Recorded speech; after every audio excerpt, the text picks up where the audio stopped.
अस्सलामुअलैकुम साथियों, मैं हूं मोहम्मद जाकिर हुसैन। मिशन एकेडमी की जानिब से आप तमाम लोगों का खैर मकदम है। साथियों, आज जो हम बात करने वाले हैं वो है मौलाना आज़ाद नेशनल उर्दू यूनिवर्सिटी हैदराबाद के बीएड और डीएलएड कोर्स के बारे में। अगर आप बीएड या डीएलएड में दाखिला के ख्वाहिशमंद हैं या आपके जानने वाले हैं, ठीक है, तो आप उनको भी बता सकते हैं कि किस तरह से वहाँ दाखिला लिया जाता है, क्या सिलेक्शन प्रोसेस होता है, क्या उसका कुछ इम्तिहानात वगैरह भी होते हैं। तो इन सब चीज़ों के बारे में हम अभी बात करेंगे। इसके अलावा भी मज़ीद कई सवालात हो सकते हैं, उन सब चीज़ों के बारे में हम बात करने वाले हैं। तो चलिए शुरू करते हैं। सबसे पहले हम बात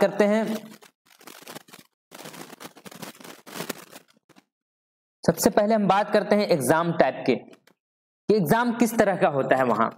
तो साथियों, आपको मैं बता दूं कि बीएड और डीएलएड दोनों के लिए एक एंट्रेंस टेस्ट होता है, ठीक है। आपको एडमिशन लेने से पहले एक टेस्ट देना पड़ेगा जो कि ऑफलाइन में होता है। क्या होता है? ऑफलाइन में होता है, ऑफलाइन होता है। इसके कई सेंटर होते हैं, आप जहां लेंगे वहां आपको दिया जाएगा। जैसे अगर आप हैदराबाद में हैं तो हैदराबाद में भी ले सकते हैं। बिहार से अगर आप करना चाह रहे हैं तो बिहार में पटना में सेंटर दिया जाता है, एग्जाम का सेंटर, ठीक है, एंट्रेंस टेस्ट जो होता है उसका सेंटर। तो खैर, एग्जाम की बात हो गई। एग्जाम टाइप, इनका जो भी सवालात पूछे जाएंगे वो मारूजी सवालात होंगे। कैसे सवालात होंगे? मारूजी सवालात होंगे। मारूजी सवालात का मतलब है ऑब्जेक्टिव, हाँ, एमसीक्यू, मल्टीपल चॉइस क्वेश्चन, ठीक है। इस तरह के सवालात पूछे जाते हैं। एग्जाम ड्यूरेशन क्या होता है? तो एग्जाम का ड्यूरेशन, जो वक्फा होता है, इम्तिहान का जो वक्फा होता है वो 2 घंटे का होता है। आपको 2 घंटे में जो सवालात दिए जाएंगे उसको हल करके आपको जमा करना है। मारूजी सवालात है तो यानी आपको OMR शीट दिया जाएगा, उसको फिल करके आप जमा करेंगे, ठीक है। एग्जाम डेट कब है? एग्जाम डेट की बात करें तो पिछली बार 31 जुलाई को एग्जाम हुआ था, तो उसी के आसपास हर बार एग्जाम होता है। या तो जुलाई के आखिरी हफ्ते में हो जाए या फिर अगस्त के पहले हफ्ते में हो जाए, तो इसी आसपास में इम्तिहान होता है, ठीक है। तो आप जुलाई मान करके चलें। उसके अलावा बात करें सीट की, तो सीट सबसे पहले डीएलएड की बात करें तो 125 सीट है। कितने सीट है? 125 सीट है, जो सिर्फ और सिर्फ मेन कैंपस यानी हैदराबाद में है, ठीक है। यानी डीएलएड अगर आप करना चाह रहे हैं तो आप ये जान लें कि आपको जो एडमिशन मिलेगा वो कहीं दूसरी सेंटर पर नहीं, बल्कि आपको कहाँ मिलेगा? हैदराबाद मेन कैंपस में ही आपको एडमिशन मिलेगा। वहाँ 125 सीट है। उसके बाद अगर हम बीएड की बात करें तो बीएड में सब्जेक्ट वाइज सीट है। इसके कई सेंटर हैं, ठीक है। जैसे मेन कैंपस हैदराबाद है, अपने बिहार में दरभंगा में है, भोपाल में है, इसके अलावा बीदर में है, नूह में है, भोपाल में है, ठीक है। इस तरह से कई सेंटर कश्मीर में है। तो सब पर हर जगह आपको बीएड में कहीं भी मिल सकता है। आप जब फॉर्म फिल करेंगे तो वहां ऑप्शन दिया जाता है कि आप कहाँ एडमिशन लेना चाहते हैं। तो आप जो प्रायोरिटी देंगे, पहले नंबर पर जो देंगे वो दिया जाएगा आपको। अगर उसमें सीट नहीं बचती है तो आपको दूसरी चॉइस के हिसाब से दिया जाएगा। अगर वहां भी सीट नहीं बचती है तो तीसरे चॉइस के हिसाब से दिया जाएगा। और आपका चॉइस के हिसाब से कब मिलेगा? जब आप बेहतर नंबर लाएंगे इम्तिहान में तो ऊपर से दिया जाएगा आपके चॉइस के मुताबिक, ठीक है। तो जितना बेहतर करेंगे उतना पहले का चॉइस आपको मिल जाएगा। जैसे पहले नंबर पर आपने फिल किया क्या? दरभंगा, और आपके इम्तिहान में बेहतरीन नंबर है, ठीक है। 100 नंबर का इम्तिहान हुआ, उसमें आपने क्या लाया? 80 नंबर लाया, तो आपको दरभंगा मिल जाएगा। उसके बाद आपने दूसरे नंबर पर दिया था क्या? हैदराबाद। तो अगर दरभंगा में आपको नहीं मिल सका कम नंबर की वजह से, तो आपको कहाँ दिया जाएगा? हैदराबाद में दिया जाएगा। इसी तरह से तीसरे नंबर पर आपने दिया भोपाल, तो अगर इन दोनों में से कहीं नहीं मिला, दरभंगा और हैदराबाद में से, तो आपको कहाँ मिलेगा? भोपाल में मिलेगा। तो इस तरह से सिलेक्शन होता है, ठीक है। सीट की बात करें तो सीट बीएड के लिए क्या है? इसमें सब्जेक्ट वाइज सीट बटा हुआ है, जो हम आगे बात करने वाले हैं, ठीक है।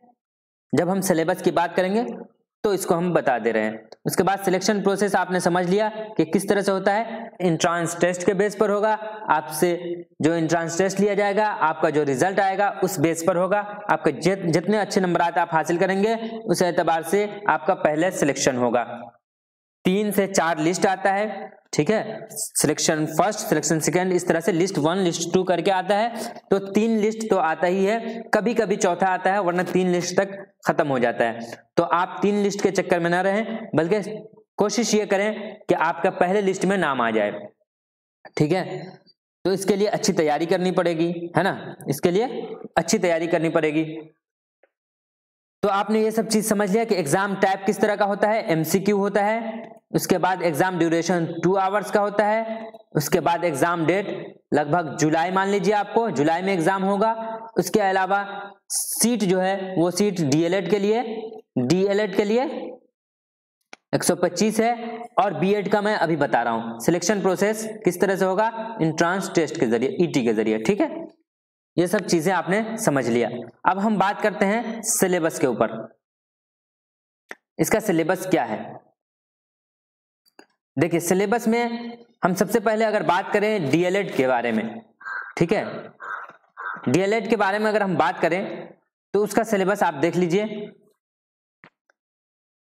डीएलएड में क्या है, आम मालूमात से सवालात पूछे जाएंगे, ठीक है, आम उर्दू से सवालात पूछे जाएंगे, आम अंग्रेजी से सवालात पूछे जाएंगे, तदरीसी रुझान से सवालात पूछे जाएंगे, ज़हनी सलाहियत से सवालात पूछे जाएंगे। आम मालूमात का मतलब हो गया जीके, जनरल नॉलेज, ठीक है, जनरल नॉलेज। आम उर्दू का मतलब हो गया जनरल उर्दू। इसमें ज्यादातर आपसे कवायद के सवालात पूछे जाते हैं।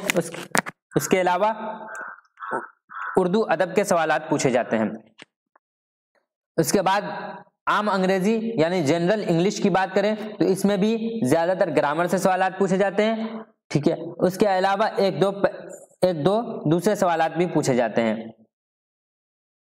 उसके बाद है तदरीसी रुझान। तदरीसी रुझान को इंग्लिश में बोलते हैं टीचिंग एप्टीट्यूड।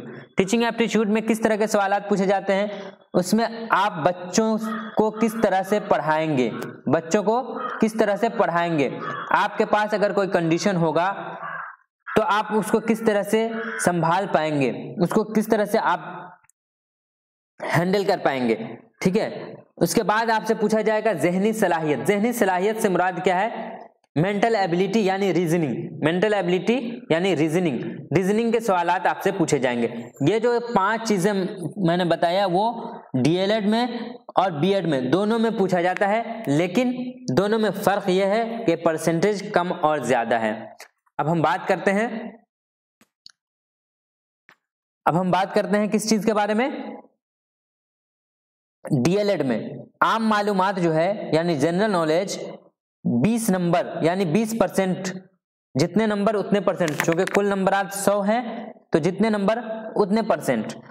तो जीके से 20 नंबर का सवाल पूछा जाएगा, आम उर्दू यानी जनरल उर्दू से 10 नंबर का सवाल पूछा जाएगा, आम अंग्रेजी से भी 10 नंबर का सवाल पूछा जाएगा। उसके बाद ये 2 जो टॉपिक है जिसमें एक है तदरीसी रुझान और ज़हनी सलाहियत, इससे 30 नंबर का सवाल पूछे जाएंगे। तो अब जब 30 नंबर का है तो सबसे ज्यादा वेटेज इसी का है, 30% हो गया। तो ये दोनों टॉपिक मिला करके कुल कितने 60% ये दोनों मिलकर के ही कवर करेगा। तो ये बहुत ही अहम टॉपिक होगा आप लोगों के लिए, ठीक है। तो इसकी अच्छे से तैयारी करनी पड़ेगी। उसके बाद आम मालूमात ये भी 20% कवर करता है, ठीक है। तो ये 3 सब्जेक्ट मिलाकर के आपका 80% हो गया, ठीक है। अगर इन तीनों को आप बेहतर कर लेते हैं तो बहुत अच्छे नंबरात से आप कामयाबी हासिल करेंगे। ये हो गई डीएलएड वालों की बात। फिर 10 नंबर है उर्दू और 10 नंबर है अंग्रेजी। ये तो अच्छे नंबरात से कामयाबी हासिल करा देगी ये तीनों, लेकिन जब आपको रैंक लाने की बात होगी, जब आप रैंक लाना है तो आपको इन दोनों सब्जेक्ट को भी बहुत अच्छा करना पड़ेगा, जो हो जाएगा इंशाल्लाह। अभी 1 मार्च है, भाई मार्च, अप्रैल, मई, जून, जुलाई, यानी अभी भी आपके पास 5 महीने हैं। आप अच्छे से पढ़िए, अभी से शुरुआत कीजिएगा तो बहुत अच्छी तैयारी हो जाएगी, ज्यादा दिक्कत नहीं होगी। लेकिन वही आखिर में आप तैयारी शुरू कीजिएगा मई जून में तो काफी परेशानी होगी, ठीक है। इसलिए अभी से आप लग जाइए। आपको मिशन एकेडमी यूट्यूब चैनल पर ही क्लास कराया जाएगा, जिसमें इन तमाम टॉपिक को कवर किया जाएगा। ठीक है, तो आप लोग अभी अगर आप खुद तैयारी करने वाले हैं तो इस चैनल को सब्सक्राइब कर लीजिए। अगर ये आपके जानने वालों में से कोई, आपके घर के कोई भाई बहन या कोई भी हो, उनको जरूरत हो तो आप इस वीडियो को उन तक शेयर कर सकते हैं, उन तक पहुंचा सकते हैं। ठीक है, उसके बाद हम बात करें बीएड वालों के लिए। बीएड में क्या क्या पूछा जाता है, तो बीएड में भी ये 5 टॉपिक जो है ये तो कॉमन होता है। सबसे 10-10 नंबर के सवालात पूछे जाएंगे आपसे, सभी टॉपिक से 10-10 नंबर के सवालात पूछे जाएंगे। 5 टॉपिक से 10-10 यानी 50 हो गए। तो आपको सब पर बराबर मेहनत करने की जरूरत होगी। क्यों? क्योंकि आपके सभी बराबर के हिस्सेदार हैं, किसी में कम कीजिएगा तो आपके लिए मुश्किल खड़ा हो जाएगा। तो आपको सभी टॉपिक पर, यानी ये जो जनरल टॉपिक है, जो बीएड और डीएलएड दोनों के लिए कॉमन है, थोड़ा सा लेवल हाई होता है।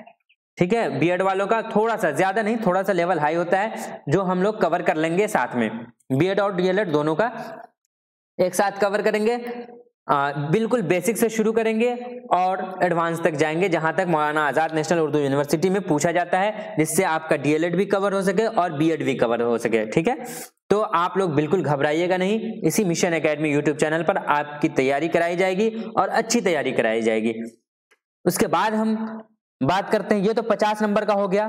ठीक है, 10-10 नंबर 5 सब्जेक्ट में, तो 50 नंबर हो गया। अब मेंस जो 50 नंबर है वो बीएड में किस तरह का पूछा जाता है, आपने जिस सब्जेक्ट से ग्रेजुएशन किया है।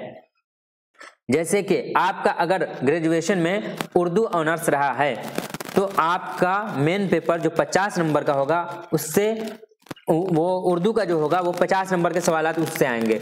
अगर आपने रियाजी में यानी मैथमेटिक्स से ग्रेजुएशन किया है तो आपके बीएड के एंट्रेंस टेस्ट में 50 नंबर के सवालात मैथमेटिक्स से पूछे जाएंगे, रियाजी से पूछे जाएंगे। अगर आपने हयातियाती साइंस यानी बायोलॉजिकल साइंस से किया है तो आपके 50 नंबर के सवालात बायोलॉजिकल साइंस से पूछे जाएंगे। अगर आपने तबियाती साइंस यानी कि फिजिकल साइंस से किया है तो आपके 50 नंबर के सवालात उस सब्जेक्ट से होंगे, यानी तबियाती साइंस से होंगे, फिजिकल साइंस से होंगे। उसके अलावा अगर आपने सोशल साइंस के किसी भी सब्जेक्ट से, हिस्ट्री, पॉलिटिक्स, इकोनॉमिक्स, किसी से भी आपने अगर किया है तो आप सोशल साइंस के कैटेगरी में आ जाइएगा और 50 नंबर के सवालात आपके सोशल साइंस से पूछे जाएंगे। ठीक है, तो 50 नंबर और 50 नंबर कुल हो गए 100 नंबर, और दोनों को क्या दिया जाएगा, 2 घंटे का टाइम दिया जाएगा। ठीक है, 2 घंटे का टाइम दिया जाएगा इम्तिहान में। 100 नंबर के सवालात, 100 ऑब्जेक्टिव क्वेश्चन होंगे। सबसे बड़ी बात यह है कि इसमें कोई निगेटिव मार्किंग नहीं है, इसमें कोई निगेटिव मार्किंग नहीं है। तो आप बेफिक्र होकर के अच्छी तरह से इम्तिहान दे करके आएंगे, एक भी सवालात छोड़ करके नहीं आएंगे। आज ये पहला दिन है, मैं पहले ही दिन बता देता हूं आपको कि आपको एक भी सवाल नहीं छोड़ना है, न बीएड वालों को न डीएलएड वालों को। ठीक है, तो आज के लिए इतना ही। अगर आप अपने इम्तिहान की तैयारी करना चाहते हैं तो आज ही क्या कीजिए, इस चैनल को सब्सक्राइब कर लीजिए। उसके अलावा आपको फिर बताया जाएगा, क्योंकि इतनी मेहनत से तैयारी कराई जाएगी तो इसका कुछ फी भी रखा गया है, तो उस आपको राब्ता करना पड़ेगा। ठीक है, किससे, तो ये नंबर मैं दे देता हूं आज ही, 8709422733। इस पर आपसे कुछ फी लिया जाएगा, यानी आपको कुछ फी की अदायगी करनी पड़ेगी। उसके बाद आप क्लास कर सकते हैं, स्पेशल क्लास जैसे हाँ। और सबसे जरूरी बात यह कि जो 50 नंबर के सवाल आते हैं, इसमें से यहाँ मिशन एकेडमी पर 2 चीजों की तैयारी कराई जाएगी, उर्दू और हयातियाती साइंस, 2 चीजों की तैयारी कराई जाएगी। ठीक है, रियाजी तबियाती साइंस और सोशल साइंस की तैयारी यहाँ नहीं कराई जाएगी। लिहाजा आप खुद से तैयारी करें, या दूसरे चैनल भी हैं, कई चैनल ऐसे हैं जो इन तमाम सब्जेक्ट की तैयारी कराते हैं, उनसे भी जुड़ सकते हैं, तो आप उनसे जुड़ जाएं। तो अगर आप बीएड वाले के लिए जो है कि उर्दू और हयातियाती साइंस, इन दोनों सब्जेक्ट में से अगर आपका कोई सब्जेक्ट है तो आप जरूर राब्ता करें, मैसेज करें या कॉल करें इस नंबर पर। ठीक है, उसके बाद आपको स्पेशल ग्रुप में, आपके ग्रुप में जोड़ दिया जाएगा। कुछ फी की अदायगी के बाद और डीएलएड वालों के लिए तो सभी सब्जेक्ट की तैयारी कराई जाएगी, तो वो लोग बेफिक्र होकर के आप मैसेज कर सकते हैं, कॉल कर सकते हैं, और अपने ग्रुप में आज ही जुड़ करके आज से ही अपनी तैयारी शुरू कर दीजिए तो ज्यादा बेहतर होगा। आज के लिए इतना ही, बाकी फिर हम अगले क्लास में बात करते हैं, नए सिलेबस शुरू करते हैं। जो अहम टॉपिक पहले है हम पहले उसको कवर करेंगे, उसके बाद फिर धीरे धीरे, अभी 5 महीना है तो हम सारे टॉपिक को कवर कर लेंगे, परेशान होने की जरूरत नहीं है। ठीक है, आज के लिए इतना ही, फिर अल्लाह हाफिज। अगर आपका कोई सवाल है तो आप कमेंट बॉक्स में लिख दीजिए। बहुत शुक्रिया।